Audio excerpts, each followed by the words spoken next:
All right, let's continue the analysis now and turn to Dr. Trisha Craig, Senior Lecturer of Global Affairs at Yale-NUS College. Dr. Craig, thank you very much for coming on the program this afternoon. We saw there President Biden standing before cameras, standing before his critics. How compelling was this State of the Union address? Would you say it helped convince voters that he deserves a second term? Hi. Well, first of all, thanks for having me.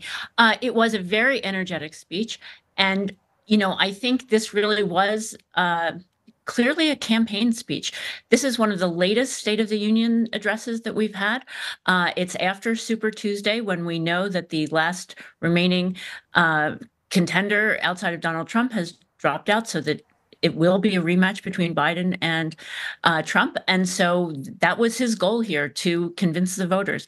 I think the kinds of issues that he focused on, particularly later in the speech when he got to some of the nuts and bolts of what the American middle class wants, I think it will resonate. What I found interesting was just minutes into this speech, Mr. Biden named Russian President Vladimir Putin, vowing to stop him, vowing to stand by Ukraine. It wasn't China, it wasn't Hamas that he mentioned first, but Russia. What does that tell us?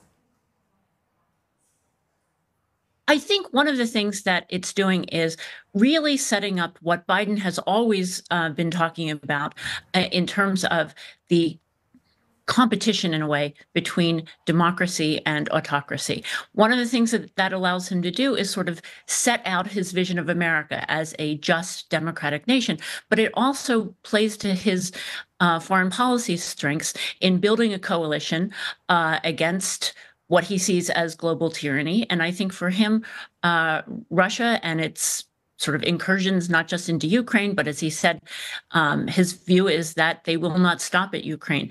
It's interesting that he had the Prime Minister of Sweden there in the audience with him. Sweden, of course, just yesterday joined NATO after many, many years of, kind of confirmed neutrality.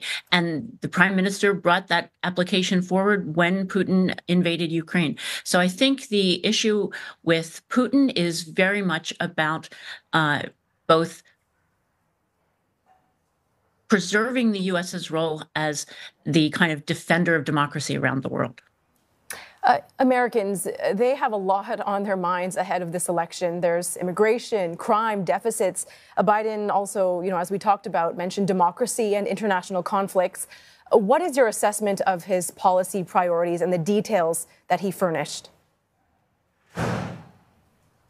So I think even though he started out with a really fulsome defense of freedom, democracy, in a way, I think to start the contrast with Donald Trump, whom he always referred to as his predecessor or the former president.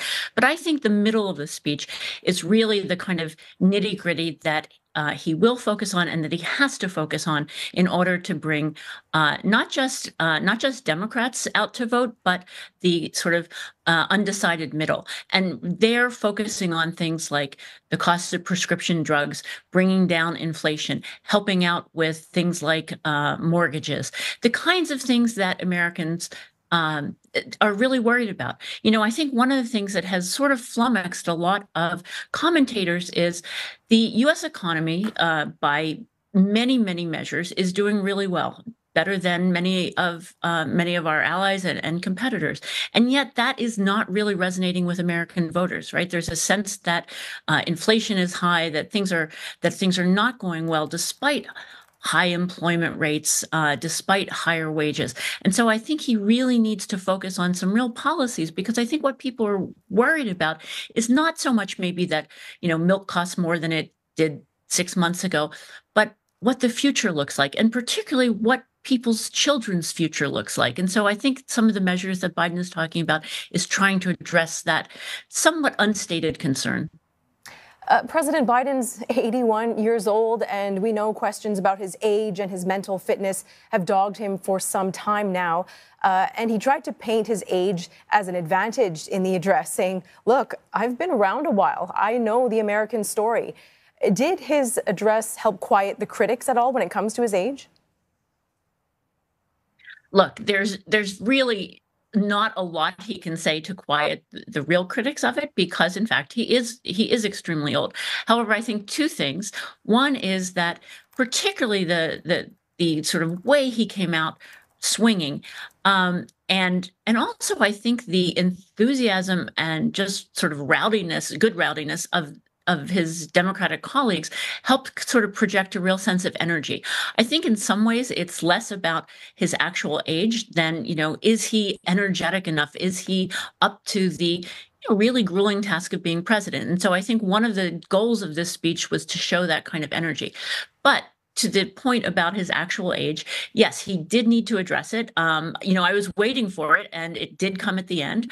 And to say that he really has a view of, what America is about, what America's core values are, that these are sort of unwavering, and that he brings that knowledge based on years and years of both seeing that and the kind of legislation that he's put forward over his long career to help that, I think is probably the best way to attack what is really a very difficult issue for him and his campaign.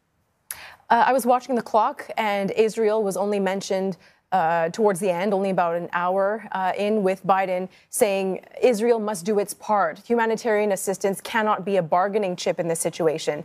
And he was speaking directly to Mr. Benjamin Netanyahu. What should we read into that? I think there's a couple of things. One is, he was very clear about bringing back the notion of a two-state solution.